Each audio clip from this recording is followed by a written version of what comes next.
18:25 de un 2 de agosto, primer miércoles de el mes. Mes de agosto, temporada leonina. Y eso solo significa una cosa. ¿Y qué significa? Que es momento de la esperadísima mensual columna del señor Víctor Jiménez. Un aplauso, che. No, pará.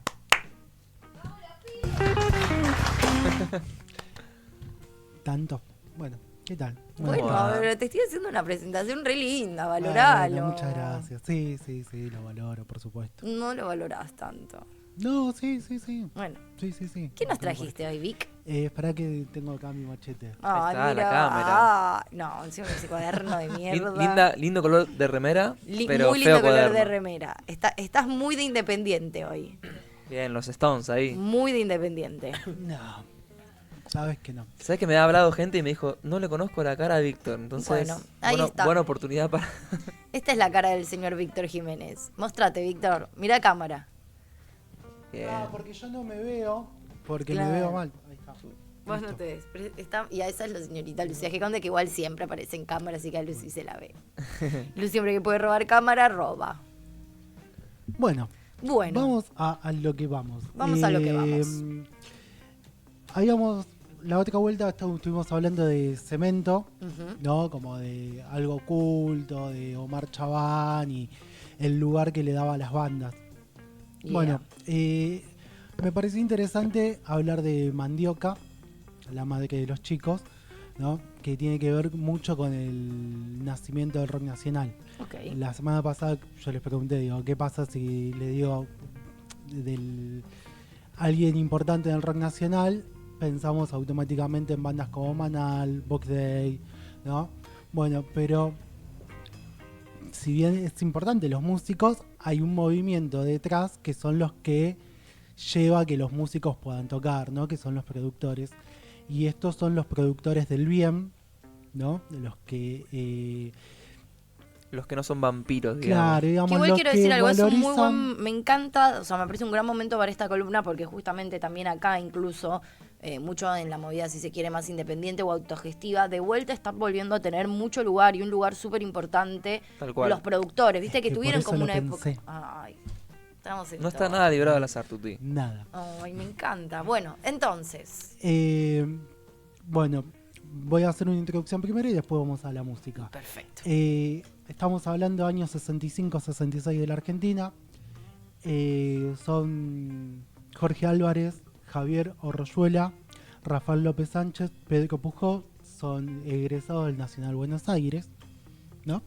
Donde Jorge Álvarez era mayor y él ya tenía una editorial, publicaba libros y era más del palo de los libros, y ellos también, de hecho cuentan en este documental que... Eran medio intelectualoides. Sí, tipo, venía más de ese lado.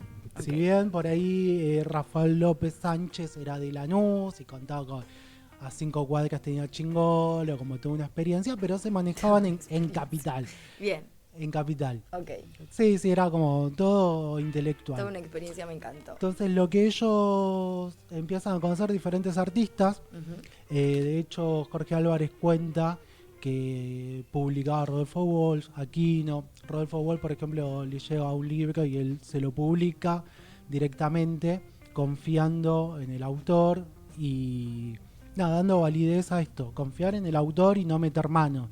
Era como esto. Él se define, Jorge Álvarez, como que su don, digamos, era acompañar a los talentosos, digamos, ¿no? Como él era como una especie de guía. Pero es como si yo grabase un disco y sin editarlo, digamos, de cómo sale el instrumento Sí, a la sí, grabación y lo sacamos. confiaba, como que no metía así mano directamente. Más que nada en los libros, ¿no? Claro. Bueno, él se hace conocido por el tema de los libros y muchas de las reuniones se hacen en su editorial. Crean crónicas con Piri Lugones, que ella dice que es, Piri Lugones dice que es nieta del poeta e hija del que inventó la picana, ¿no? Entonces crean los que son crónicas acá en Argentina y son crónicas de bolsillo, ¿no? Como que entonces hace todo ahí como una revolución en cuanto a los libros, porque era como que vos podías tener el bolsillo, leer en el transporte público y se agotaban muy fácil las crónicas. Bueno, nada, era así, eran novedosas sus publicaciones. En todo esto, 65, 66, nace, digamos, llega acá el hipismo, ¿no? Como pensando en eso. Y está en el museo, ¿cómo es? Está el Ditela, donde se concentran muchos artistas, donde de hecho estaba Marta Minujín. Y cuando cerraba la cueva, muchos de los músicos empiezan a ir al Ditela, ¿no? Donde la teoría de Javier Martínez era que las minas lindas estaban con los pintores y con los artistas. Claro, con los plástico. actores, claro, y como son aburridos, ellos se iban con las minas, que decían que bueno, no funcionaba su teoría. Bueno, ellos crean un circuito que es desde Plaza San Martín, Corrientes, Plaza San Martín, Plaza Francia, en el medio pasan por lo que es la Galería del Este, y es ahí donde empiezan a convivir lo que es los músicos con los artistas. De hecho, en una muestra de Marta Minujín, que tocan en vivo, o sea, como que la muestra era ver como la cotidianidad de las personas, donde iban caminando y encontraban personas en la cama, como simulando que hacían el amor, ¿no? Como mucho espíritu libre, digamos, pensando en esto. Pero más en plan perfo. Sí. Okay. Y ahí empiezan a tocar también lo que es Javier Martínez, todo lo que son los Manal, Box Day, empiezan a tocar ahí en vivo, en las galerías. Y años 67 hacen una publicación de lo que es una autoconvocatoria a Plaza Francia o Plaza San Martín el día de la primavera, digamos, como si sos hippie o te el pelo largo o te gusta el rock, venite, y hacen como una convocatoria ahí a Plaza Francia, Plaza San Martín, donde de hecho ahí que en ese momento era con panfleto. Sí, se imprimían panfletos panfletos y se de repartían. hecho, claro, porque digamos, el circuito ya estaba. Entonces eso es lo interesante para mí documental, que cuentan cómo van armando este circuito de lo que es el rock nacional, ¿no? Que es no solamente la música, sino una creación justamente entendiendo lo que era la época. Bien. ¿No? Y dictaduras también, donde por tener el pelo largo simplemente te llevaban detenido. Entonces, nada, que vean con pelo largo, lo invitaban y era la posibilidad, Día del Estudiante, de juntarse, disfrazarse y tener la libertad de hacer lo que quiera, porque justamente era el Día del Estudiante. Entonces, claro, se juntan ahí en una de eso es el encuentro que cuentan de Papo en Plaza Francia con Miguel Abuelo, que lo invita a ser justamente Los Abuelos de la Nada, a formar parte. Y el periodista José de Ser publica como 48 horas con los hippies y nada, salen las noticias por todos lados, entonces como todo eso crece en difusión. Y a partir de ahí empiezan a crear lo que es la discografía Mandioca.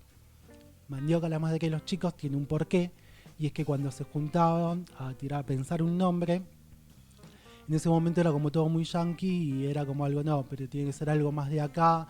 Algo más local. Claro, en algo surgió Mandioca, y como se juntaban en la casa de uno de los chicos, que pensamos que salían recién de la escuela, o sea que eran pibes de 18. 19 años. Comían mandioca. No, se juntaban en la casa, todo el tiempo en la casa de uno, y entonces la madre de este chico, dueña de la casa, decía, usted no tiene madre, que están todo el día acá, qué sé yo, y entonces en una dijo, o seré yo la madre de ustedes. Entonces tiró ahí como Mandioca, la madre de los chicos, en homenaje a esta mujer. Jorge Álvarez no estaba de acuerdo con este nombre porque le parecía horrible, y acá empiezo a destacar lo interesante de Álvarez, que es muy democrático. Claro, a ellos le parecía que iba, bueno, vamos con adelante. Esto, y quedó a todo esto con el tema de la editorial y eso, que él con la editorial era con lo que conseguía guita, y apostaba a la discografía. Ellos traen el póster a la Argentina. No Mirá. existía, entonces inventan lo que es el póster. No existía acá, existía en Estados Unidos, lo descubren y ellos iban mucho a teatro de revista. Eran amigos de Norma Bond y Mimi Bond y iban siempre a verlas, incluso ellas le pagaban la entrada y se las daban, que ellos se enteraron después, y le dan un póster en blanco en agradecimiento diciendo ustedes tienen que estar acá. Y nada, ahí empiezan ellos con la industria del póster, por Sí, decirlo sí. de alguna Muy forma. bueno. Sí, el diseño también, Claro. gráfico. Entonces cuando hacen el lanzamiento de lo que es la discografía Mandioca, lo que hace es invitar a un montón de artistas de la época, famosos y famosas, y le mandaba una invitación que era como una especie de alcancía. Dice, y la invitación está aquí, rompa, y tenían que romper la alcancía. Dice que era como una alcancía que estaba buenísima, que la hacían ellos, o sea, compraron cosas y después... Tipo enduido y... Claro. Y que la tenían que romper para que ahí estaba dentro de su invitación. Muy bueno. Lo que hicieron ellos fue pegar afiches cerca de las casas de los famosos con el nombre de ellos para que se vean y como que se sientan obligados a ir. Creo que fue en el Teatro Pairó o en el Teatro Nacional, no me acuerdo ahora. Muy creativos. Sí, que hicieron esa invitación para que vayan, convocar, y eran alrededor de 300 personas. Cuando fueron, estuvieron en el hall del teatro y lo dejaron esperar mucho tiempo. O sea que generaba un malestar en el público y que en un momento, entre el público, había un coro que empezaban a interpretar a Bach, que no se sabía de dónde venía ese sonido, que era todo un ruido y de golpe había un coro y que la gente no entendía. Abren, lo dejan pasar a la sala y en la sala, en las 300 butacas, había matraca, pitos, cornetas, digo, había como una ranita que hacía un sonido, un disco de Manal de Miguel Abuelo y un póster, ¿no? Y o sea, los dejaron a la gente que se siente, los dejaron esperar más tiempo. En un momento dice que entra una novia. Parece vieja loca cuando Claro. A Racing. cuando vino a Racing, boludo. Bueno, pero en un momento, cuando entra la novia, empezaron Todos a mover la matraca. claro, con el ruido. Cuando se levantaba el telón, dice que cuando se termina de levantar el telón, que toca Manal, el ruido era infernal y todo eso salió, nada, como difusión, la gente estaba como loca. Nada, todo marketing de parte de ellos. Eso me parecía la genialidad de Puro la época. marketing, Sí, claro. Como que se le ingeniaban para hacer una invitación. Pero eran muy originales, boludo. Claro. muy para lo que es la época, sí. Eran jóvenes, trabajaban, estaban en una movida. Y como también cultural. digo, la poca... Hoy en día yo siento que más allá de que de a poco se está volviendo y que hay cierto grado, en algunos casos, de originalidad, también el que esté tan al alcance y que vos con simplemente poner una historia donde diga, bueno, tal día, tal hora, ya tenés... No hace falta que pienses tanto, ahí sí o sí te la tenías que rebuscar para que la gente se entere, para llamarle la atención a la gente, como que tenías que pensar muchas estrategias. Ahora es como la estrategia son las redes sociales. Instagram, Sí. Chau. Bueno, son muchas estrategias y era un movimiento nuevo, que entonces que donde hay un movimiento nuevo hay prejuicios. Total. Y más en la época. Y lo que nota Jorge Álvarez, que su perdón, ¿te aburro? Para nada. Cero. Vos bostezo. No me quemé. Igual no me da nada de culpa, yo bostezo un montonazo, Bueno, boludo. Te aburro. Lo que el chabón descubre. Hace bien, yo que hago mucho teatro, vos que haces teatro también deberías saber que bostezar es salud. Bostezar es sano. Lo que descubre es el público, no son los padres, sino son los hijos justamente. Ajá. Donde a la noche no podían tocar porque no tenían público, porque de determinada hora no dejaban entrar a los menores. Y entonces empiezan a tocar domingo al mediodía. Rari. Está bien, Empiezan ¿eh? a tocar domingo al mediodía. ¿Por qué? Porque cuando él ve que en un recital a la tarde-noche había 1700 padres en la puerta esperando a los chicos, entonces él dice, no, toquemos a la mañana. Entonces iba a los teatros, pedía al teatro domingo a la mañana, al teatro le servía porque a la No noche tenía estaba el nada. teatro de revista, a la mañana no había nada, domingo le convenía, entonces como que era algo que le cerraba y se llenaba. Guau. Nada, las bandas tocaban ahí y nada, producían lo que fue Manal, Box Day, Sui Generis, Morris, son como todos los primeros que empezaron a producir discográficamente.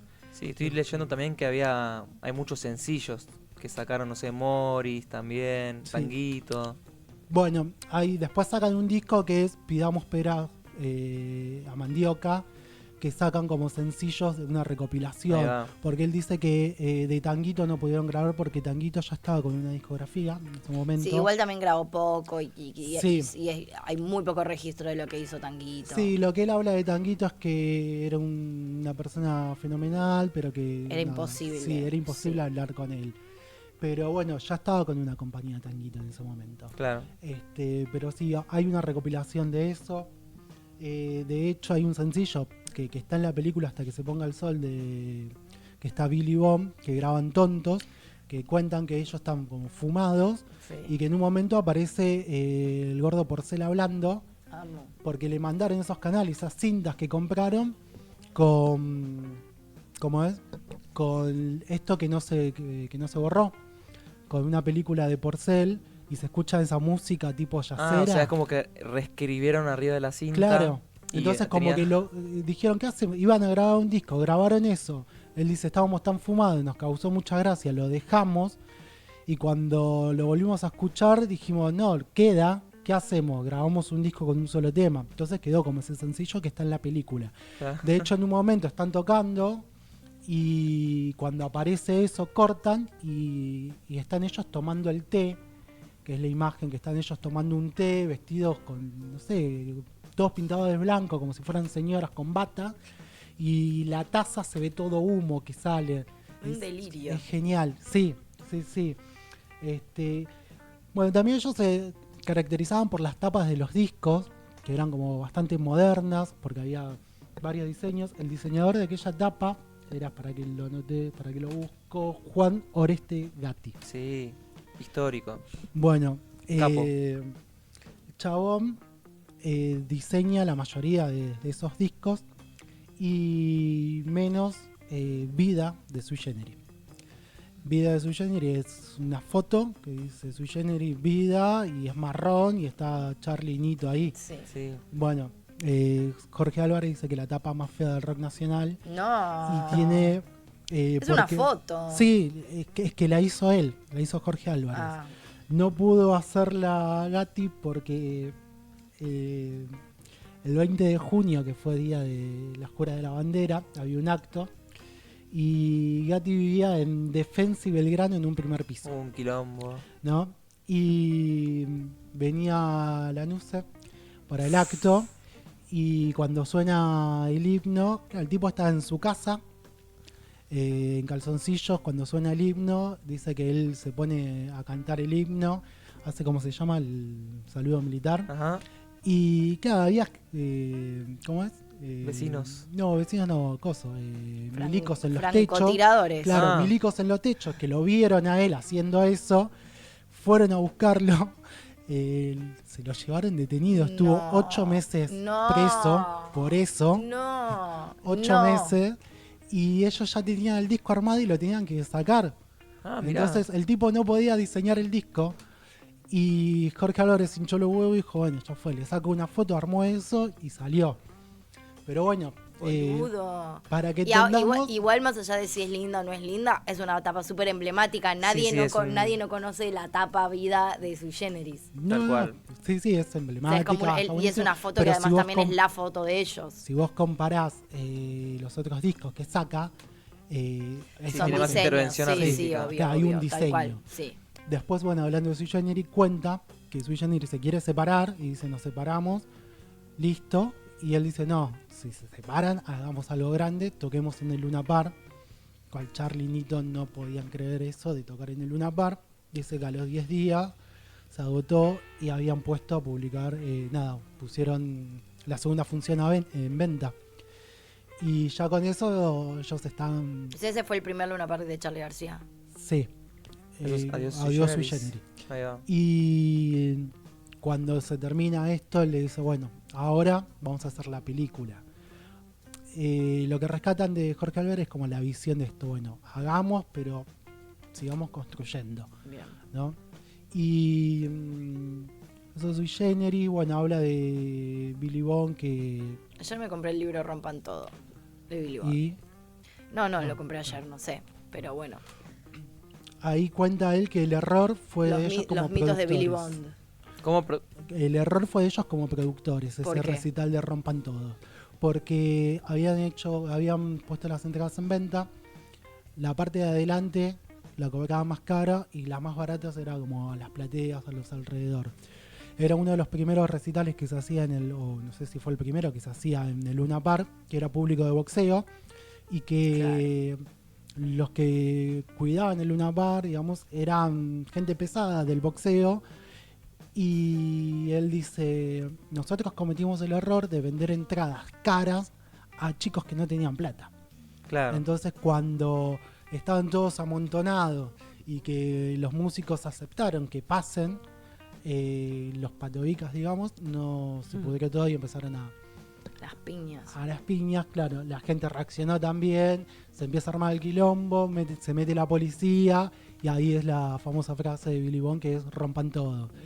Hay un testimonio de uno de los colaboradores de Mandioca, Alto que G. es Mario Rebey, que su visión de esto es, el rompan todo es, tomemos este lugar, digo, porque la filosofía de ellos es, bueno, vamos a construir y nuestro límite justamente es la destrucción. Sí, pero no lo dijo en el mejor contexto. Es como No. es como el de Limp Bizkit cuando fue el de El Woodstock el 97. Woodstock 99, ¿no fue? Sí, 99, 96, El 99, que también, amigo, si vas a estar jediendo a la gente, cuando la gente ya está toda jede, prendiendo fuego y rompiendo todo, igual decir rompan todo, y la verdad que el mensaje profundo subliminal... Rompan todo, pero no lo tomen literal. Rompan todo en sentido... rompan todas las ideas de las instituciones. No, amigo, estoy rompiendo todo ahora, son joda. Bueno, hay que entender también que Complejo. las épocas. Raro. Y otra cosa, también pensando en lo que es dictadura, lo que es el Instituto Di Tella tiene que ver con, lo hablamos con Sí, Facu el otro día, tiene que ver con el Siam Di Tella, que eran los que crearon el taxi en Argentina, las heladeras. De hecho, acá en la radio tenemos la Siam. Yo tengo una Siam también. Claro, bueno, que le das 2 golpes y andan. Bueno, lo importante como eso, de entender que hubo taxis y después, bueno, las empresas como Ford o como van tomando ese lugar en épocas de dictadura, fueron eliminando lo que fue industria nacional y haciendo mierda todo. Claro. Tenía impactos por todas las ramas. Claro, sí, no solamente desde el arte, sino por todas partes. Me salió un versito. Un No verso sin solo por esfuerzo. el arte, sino por todas Bueno, partes. ese es un poco el documental. Recomiendo por eso, para ver un poco el nacimiento del rock nacional desde otro lado, de las personas que estaban detrás del escenario, que tuvieron que inventarlo al movimiento. De hecho, en un momento hablan de San Telmo, que no es el San Telmo que es ahora, sino que era un San Telmo como bastante desierto, que ellos pensaban trabajar ahí como poner un boliche, digamos, crear vida en estos lugares donde no lo había. Nada, inventaron este movimiento que es el rock nacional. Tremendo. Espectacular. Maravillosa columna, Víctor Jiménez. Segunda columna de muchas. La próxima, septiembre. ¿Qué nos vas a traer para septiembre? Quedan 3 nada más. No sé. Es un montón. Bueno, maravilloso. Muchas gracias. No, por favor. Elegiste Espectacular. un tema para cerrar e ir a la tanda. El tema que elegí es el que suena en el documental, que es Para ser un hombre más de Maná. Y nos vamos a la tanda porque de algo hay que vivir.